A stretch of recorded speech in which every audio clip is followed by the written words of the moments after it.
Please introduce yourself, your name, and where are you from? My name is Rick Tompkins, and I'm from the United States of America.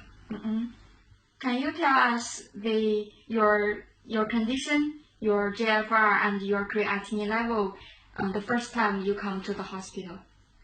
My GFR was dangerously low, and my creatinine was dangerously high. When I was dismissed and I went back home, the GFR was almost normal. I was at a 59, and my goal was 60, but I was still happy. And my creatinine had gone from a 2.6 down to a 1.0, which is perfect.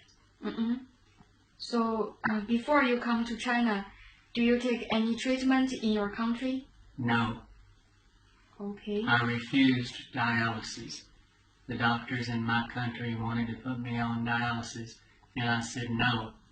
Thence when I searched for an international hospital, and I found your hospital in China, came to your country by myself, went home, almost normal. Okay, so when you discharged from the hospital, how much is your GFR and your creatinine level?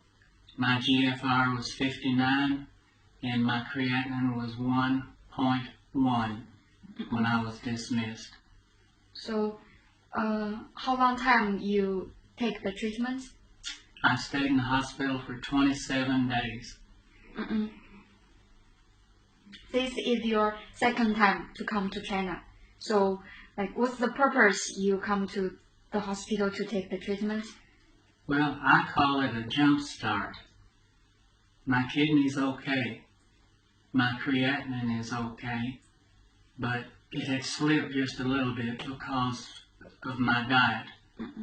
I didn't use portion control when it affected my GFR and my creatinine. And when that happened, I told myself I need to return to China and take the treatments because I know that will make my kidney back to normal. So is there any worrisome you have before you come to China? Yes, I was dying. I would have died if I hadn't been put on dialysis. My mother was on dialysis, and she lasted about 3 months. It didn't work for her. I'm not saying I'm afraid, but I just didn't want to do it. And the people in your hospital, they sent me information and telephone numbers for other people that had already been in your hospital. And I spoke to them personally, and each person that I talked to told me that the hospital rate for success was very high. And that's what made me make my mind up to come to China. And I'll never regret it, because my life is back to normal.